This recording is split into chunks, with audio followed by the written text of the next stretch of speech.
네, 구독자 시청자 여러분 반갑습니다. 박 작가입니다. 네, 제가 이번 주와 다음 주를 좀 주목해서 보셔야 된다라고 거듭 강조를 드리고 있는데요.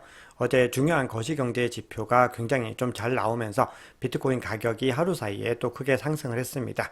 물론 이 잘 나왔다라고 하는 관점들은 어떻게 보면은 이 자산의 관점에서 그런 부분들이고요. 미국의 어떤 경기 침체에 대한 어떤 시그널들이 조금은 더 강화되는 그런 움직임들을 보이고 있습니다. 자, 그런데 거시경제 지표뿐만이 아니라 전체적으로 지금 현 시점에서 이 시장에서 중요하게 봐야 되는 시그널들이 모두가 다 비트코인이 어쨌든 상방을 향하는 그 방향성으로 지금 나오고 있습니다. 그래서 어떤 지표들이 구체적으로 어떤 결과를 보내고 있는지, 그리고 시장을 지금 현 시점에서 어떻게 바라봐야 될지 살펴보겠습니다. 네, 카카오톡에서 크립토 트렌드 랩이라는 커뮤니티를 운영하고 있습니다. 자, 혼자서 투자하시기 외로우신 분들은 참여하시면 도움을 받으실 수 있습니다. 자, 오늘 영상이 도움이 되셨다면 구독, 좋아요, 댓글, 알림 설정 정중히 부탁드리겠습니다. 네, 먼저 앞서 말씀드렸던 지표부터 말씀을 드리면은, 네, 어제 이번 주 중요한 지표 중에서 별 3개짜리죠. 고용노동부의 구인 이직 보고서가 발표가 됐습니다. 자, 그런데 지금 이전치와 예측치를 크게 하회하는 모습들을 확인할 수가 있습니다. 그런데 이 수치는요, 2021년 2월 이후로 거의 3년 2개월 만에 최저치를 기록을 했습니다. 자, 그만큼 그동안에는 계속해서 미국의 고용이 견고하다라고 지금 생각을 하고 있었는데, 그게 아니다라는 부분들이 점점 더 강하게 증명이 되고 있는 거죠. 그만큼 연준이 금리를 좀 빠르게 인하해야 되는 시점들이 다가오고 있다는 겁니다. 네, 그래서 이 결과에 의해서 미국의 3대 지수도 상승으로 마감을 했는데 비트코인만큼의 퍼포먼스를 내지 않았죠. 사실상은 횡보사에 가까운 움직임을 보였습니다. 그만큼 비트코인이 차별화된 자산이다라는 것을 어제 증명을 한 셈입니다.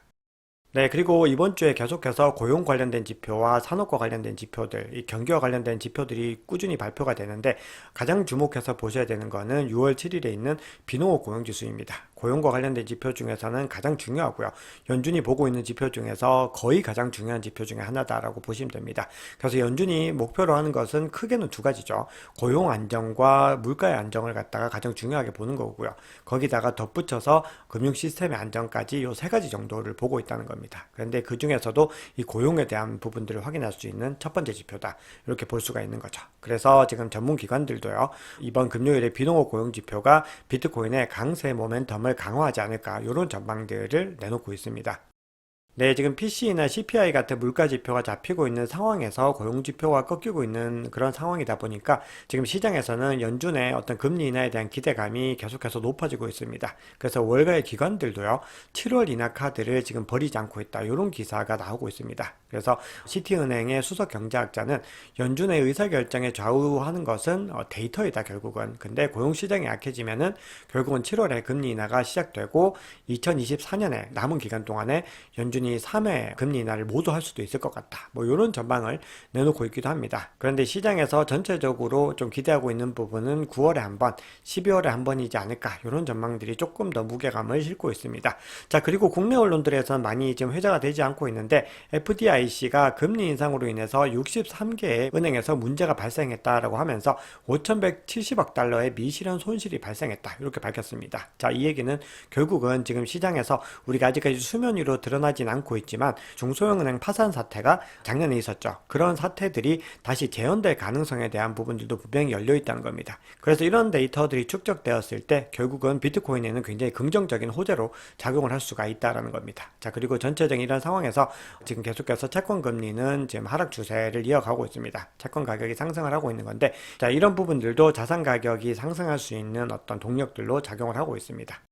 네, 그러면 비트코인 현물 ETF 흐름 한번 보겠습니다. 지금 15거래일 연속으로 순유입세를 기록을 했고 이 기간 동안에 24억 달러가 순유입이 됐습니다. 네, 그래서 계속해서 꾸준한 지속력을 보이고 있고 지금 보시면은 유입량이 더 늘어나는 걸 볼 수 있습니다. 그리고 거래량도 굉장히 높아진 것을 확인할 수가 있죠. 그래서 전체적으로 이 비트코인 현물 ETF에 또 유입되는 흐름들이 추세가 좀 가팔라질 수 있겠다라는 생각을 하게 되는데요.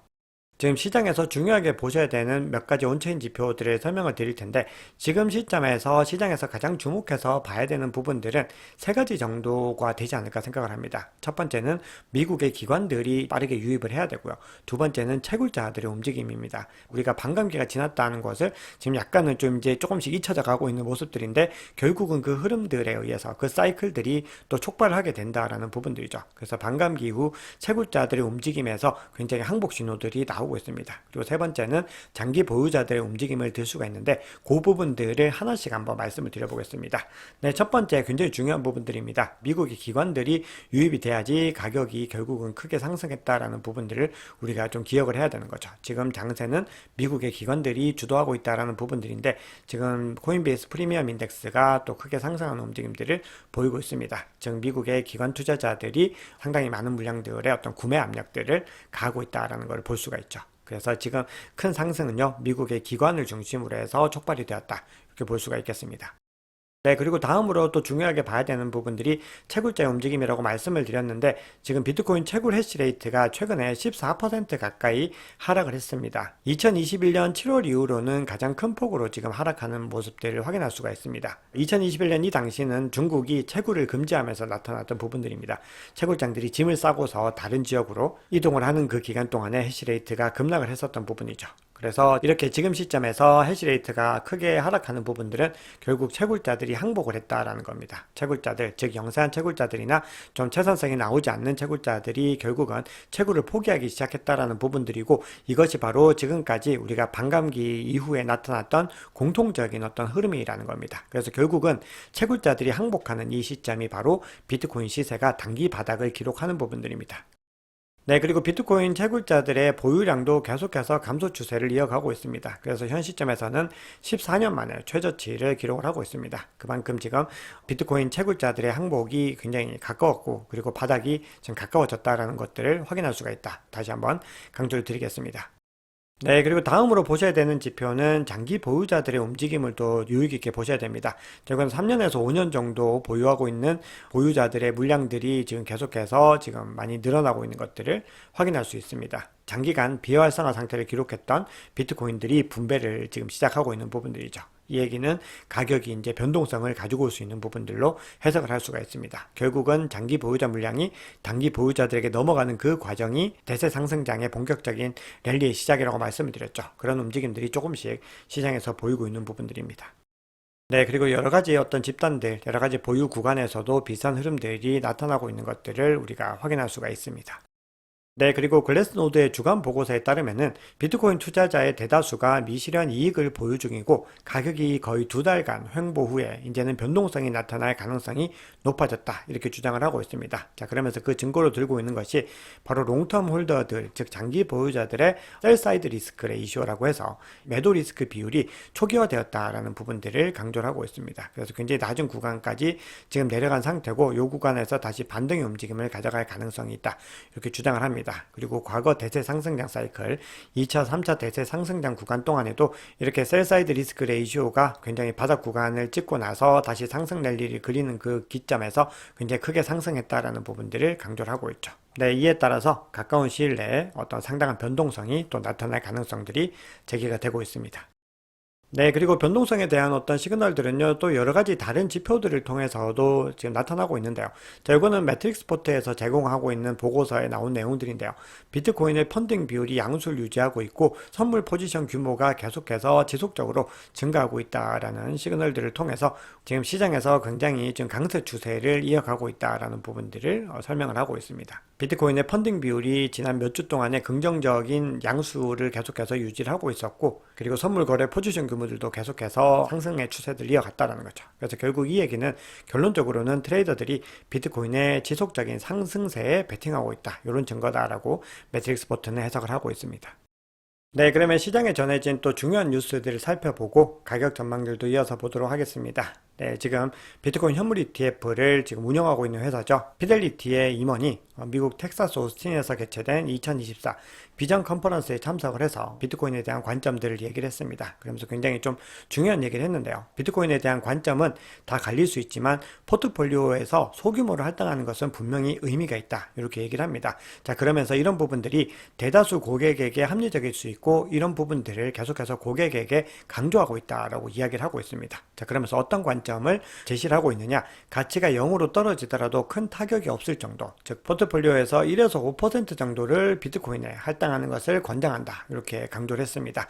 자, 이것이 어떻게 보면은 지금 현 시점에서 굉장히 중요한 시사점입니다. 많은 자산운용사들이 3%에서 5% 정도만 할당을 했을 때도 비트코인의 어떤 전체적인 포트폴리오에서 수익률이나 퍼포먼스들이 굉장히 크게 나타날 수 있고 여러 가지 효과들을 낼 수 있다라는 부분들을 계속해서 강조를 하고 있는 것이고, 이런 관점들이 결국은 캐시우드가 향후에 뭐 150만 달러를 이야기하고 있는 그런 관점들과도 일맥상통하게 적용이 되는 부분들입니다. 결국은 많은 어떤 기관 투자자들을 비롯해서 투자자들이 포트폴리오에 1에서 5%를 할당하는 부분들이 굉장히 중요하다, 볼 수가 있겠습니다. 네, 그리고 비트파이넥스가 주간 보고서를 통해서요, 암호화폐 시장이 조정 국면이 거의 끝났고 비트코인이 다음 랠리에 앞서서 이제 축적 단계에 진입했다, 이렇게 주장을 하고 있습니다. 네, 그리고 올해 비트코인 가격 전망 예측 한번 보겠습니다. 갤럭시 디지털의 마이크 노버그라츠는 비트코인이 올해 말까지 10만 달러를 돌파할 것이다 라고 주장을 하고 있고요. 톱니 같은 경우는 더 불리시한 관점입니다. 목표가는 15만 달러를 계속해서 유지하겠다, 주장을 했습니다. 이거는 하나로는 대략 한 2억 정도 되는 금액이라고 볼 수가 있겠죠. 네, 그리고 리플 관련해서도 간단하게 소개해 드리겠습니다. 지금 SEC가 뎃박스라고 하는 회사에 대해서 기소를 했었는데 여기에 대해서 패소를 하고 나서 관련 소송을 미국 법원이 기각을 했습니다. 자, 그러면서 SEC에다가 180만 달러 상당의 변호사 수임료 등 소송비를 뎃박스에 지불해라, 이렇게 지금 명령을 내렸죠. 자, 그런데 코인데스크가 조사를 해보니까 이 뎃박스에 대해서 공소권 남용 논란이 있었던 이 SEC 변호사가 회사를 그만두고 이제 그 사무실을 폐쇄했다는 것들이 확인이 됐습니다. 자, 여기에 대해서 SEC 측은 예산 및 조직 효율성을 고려한 결정이었다, 다른 지역 청사 폐쇄 계획은 없다, 이렇게 주장을 하고 있는데, 어쨌든 이렇게 사무실을 폐쇄했다라고 하는 부분들은 SEC가 전체적으로 어떤 입지들이 또 소폭 줄어드는 효과들이 나오게 되는 거죠. 그만큼 함부로 이런 공소권을 남용을 했을 때는 본인들에게 어떤 파급력이 돌아오게 되고 어떤 피해가 돌아올지에 대해서 더 명확하게 인지할 수 있는 기회가 됐다는 겁니다. 그래서 향후의 어떤 소송들에서 이 뎃박스와 관련된 사례들도 굉장히 SEC에게는 불리하게 작용할 수 있습니다. 자, 그리고 리플 CEO이죠. 브래드 갈링하우스가 XRP ETF를 2025년에 볼 수 있을 것이다, 이렇게 주장을 하고 있습니다. 네, 그러면 CBD 차트 보겠습니다. 네, CBD 차트는 전체적으로 매도벽이 72K에는 여전히 가장 뚜렷하게 형성이 되어 있고요. 지금 가격 바로 상단으로 요 구간들 72K 하단으로는 매도벽이 상당히 많이 무너지는 모습들을 볼 수가 있습니다. 지금 약해지고 있는 것들을 확인할 수가 있죠. 그리고 72K 상단으로도 여전히 매도벽이 만들어져 있는데 그 두께는 72K보다는 좀 얕게 형성이 되어 있습니다. 그만큼 72K를 상향 돌파하는 것이 지금 굉장히 중요한 미션이 되었다라는 걸 볼 수가 있죠. 반면에 매수벽 같은 경우는 하단에 조금씩 형성은 촘촘하게 되어 있지만 전체적으로 굉장히 두께가 얕게 형성이 되어 있습니다. 그래서 지금 전체적으로 매수세는 상방 돌파에 굉장히 혼신의 힘을 기울이고 있다, 이렇게 볼 수가 있겠습니다. 자, 그리고 고래들의 움직임 한번 살펴보시면은 이번에 가격의 상승을 이끈 주체들은 미국의 아까 기관들도 말씀을 드렸는데 이 바이낸스의 집계에서도 바이낸스의 대규모 어떤 고래들 세력들이 많이 움직인 것들을 볼 수가 있습니다. 그래서 갈색 고래 움직임 한번 보시면은 계속해서 홀딩하다가 요 구간에서 메인 물량들을 많이 넣었는데 가격의 반등을 이끄는 걸 볼 수가 있죠. 그리고 같은 기간 동안에 보라색 고래도 힘을 보태는 모습들을 볼 수가 있습니다. 그런데 빨간색 고래와 그리고 개인 투자자들은 오히려 물량을 던져내고 있죠. 그리고 녹색 고래 같은 경우도 이 구간에서 물량을 일정 부분 넣는 것을 확인할 수 있습니다. 그래서 전체적인 어떤 주문량에서는 매수세가 매도세보다 더 위에 있는 것들을 볼 수가 있습니다. 네, 그리고 전체적으로 비트코인 가격이요, 지금 최고점이 이제 73.7K였는데 그 구간에서 이제 얼마 지금 남지 않았습니다. 한 4.5%에서 5% 정도만 더 상승할 수 있으면은 이제 전고점을 다시 돌파하는 기점으로 가게 됩니다. 그래서 이번 주와 다음 주에 어떤 결과들이 굉장히 중요한 어떤 변수라고 볼 수가 있는데, 이 얘기는 만약에 어떤 결과들이 우리가 기대하는 만큼 나오지 않았을 때는 비트코인 가격이 다시 상승한 부분들을 조정을 받을 수도 있다라는 의미로도 해석할 수가 있습니다. 그래서 그만큼 지금 시장 굉장히 좀 불리시하게 너무 긍정적인 전망들이 많을 때 또 너무 환희에 차 있으면은 그런 부분들이 또 반대의 어떤 흐름들을 가지고 올 수도 있기 때문에 여러 가지 어떤 방향성에서 시그널들은 상방은 향하고 있지만 그럼에도 계속해서 지속적인 리스크 관리가 중요하다라는 부분들 염두에 두시고 늘 꾸준히 현금 보유량에 대한 부분들도 신경을 쓰셔서 가셔야 됩니다. 네, 그럼 비트코인 차트 보겠습니다. 네, 지금 비트코인 가격이 대칭 삼각 수렴 패턴을 형성을 했다라고 어제 이제 말씀을 드렸었는데, 요 구간에서 이제 상승 돌파를 일단 했습니다. 그래서 만약에 이제 하방 이탈을 하더라도 요 구간을 계속해서 지지를 받고 상승하는 부분들이 중요하다라고 볼 수가 있겠죠. 그래서 그게 이제 첫 번째 미션이라고 볼 수가 있고요. 만약에 이 구간을 다시 하방 돌파했을 때는 22MA가 있는 67.7K 요 상단을 지켜내는 부분들이 중요합니다. 그리고 다음으로 지금 50SMA 구간이 있는 65.1K 요 상단을 유지하고 있으면은 여전히 상승 추세가 이어지는 것이다, 이렇게 강조를 드렸죠. 그래서 두 구간을 확인하셔야 되고, 그리고 뒤에서 URPD로도 확인을 해볼 텐데 68.4K 구간도 굉장히 중요합니다. 그래서 기본적으로 하락하더라도 요 구간을 또 지켜내는 것이 중요하다, 이렇게 볼 수가 있겠습니다. 네, 그리고 만약에 이제 상승 랠리를 이어가게 됐을 때는 가격이 이제 71.3K를 첫 번째 돌파를 해야 되는 부분들을 염두에 두셔야 되고요. 자, 그리고 다음으로 봐야 되는 미션들은 이제 72K에 있는 이 매도벽들, 그 72.5K 상단에 있는 이 저항 구간들을 돌파를 해야 됩니다. 그리고 우리가 궁극적으로 본격적인 랠리를 위해서는 이전 고점이죠. 73.7K를 돌파하고 올라가는 것이 중요합니다. 네, 그래서 지금 RSI도 이평선을 뚫고 지금 상승 추세를 이어가고 있습니다. 네, URPD 지표 한번 보겠습니다. 지금 가격 구간이 요 구간에 와 있습니다. 자, 사실 여기서 조금만 힘을 내면요, 이 상단은요, URPD 어떤 거래량에서는 굉장히 좀 매물대가 적다라고 볼 수가 있습니다. 그래서 지금 이 구간을 갖다 지금 통과를 해야 되는데, 대신에 이제 72K에서는 매도벽이 또 뚜렷하게 형성된 부분들이 있는 거죠.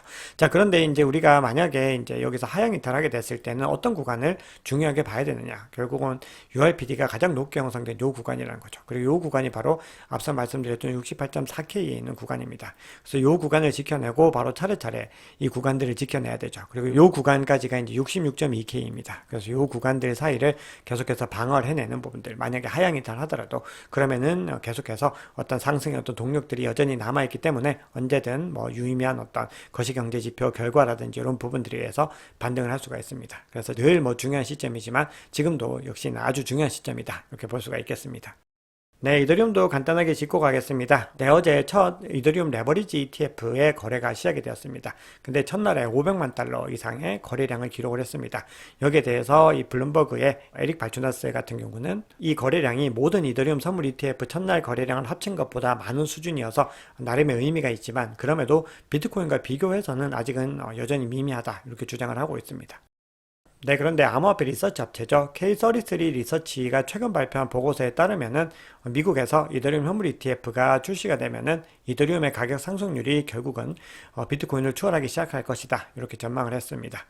자, 그리고 비트와이즈의 CIO는요, 미 정치권에서 암호화폐 관련된 기류 변화들이 일어나고 있다라고 하면서 관심을 더 받을수록 시장은 결국은 성장하게 된다, 이렇게 주장을 하고 있습니다. 그러면서 최근에 바이든 대통령이 미국의 금융기업의 암호화폐 커스터디 의무에 대한 회계 지침을 무효화하는 이 초당적 공동 결의를 거부권 행사했죠. 그런데 여기에 대해서도 이런 결의안이 형성되는 것 자체가 이미 암호화폐 쪽에 상당히 유리한 쪽으로 입장 전환이 일어나는 것이다, 이렇게 주장을 하고 있습니다. 자, 그러면서 아직까지는 대부분의 투자자들이 이런 내용에 큰 관심이 없는 것으로 보이는데, 암호화폐에 관심이 커질수록 미국 투자 자문사들이 관리하는 20조 달러 중 일부가 시장에 꾸준히 유입될 수 있다, 이렇게 주장을 하고 있습니다. 그래서 이런 식으로 뭔가 현안이 만들어지는 것들은 계속해서 이 시장에 관심을 불러일으키는 것이고, 결론적으로는 비트코인을 비롯한 이 암호화폐의 채택 그리고 매스 어덥션에 굉장히 중요한 역할들을 하게 될 것이다, 그 주장을 한 것이죠. 네, 마지막으로 이더리움 차트 보시면서 영상 마무리하겠습니다. 이더리움은요, 비트코인보다 가격 방어를 더 잘하고 있고 굉장히 요 구간들을 요지부동하게 지켜내고 있습니다. 네, 어제 거시경제 지표가 발표가 됐지만 그럼에도 굉장히 큰 상승폭을 보이기보다는 계속해서 이 구간들을 뭔가 침착하게 유지를 하고 있는 것을 볼 수가 있습니다. 그래서 지금 현 시점에서는 가격 구간이 3,720달러 상단, 요 구간들을 계속해서 지켜내는 것이 첫 번째로 중요한 미션이다, 라고 볼 수가 있겠고요. 다음으로 이제 3,970달러 상단, 즉 4,000달러를 다시 회복해서 돌파하는 부분들이 중요합니다. 그리고 최근 고점이었던 4,100달러를 돌파를 했을 때 굉장히 본격적인 어떤 랠리 추세들을 이어갈 수 있다, 이런 전망들이 나오고 있습니다. 네, 오늘 준비한 얘기는 여기까지입니다. 여러분, 오늘 영상이 도움이 되셨다면 구독, 좋아요, 댓글, 알림 설정 정중히 부탁드리겠습니다. 지금까지 박 작가였습니다.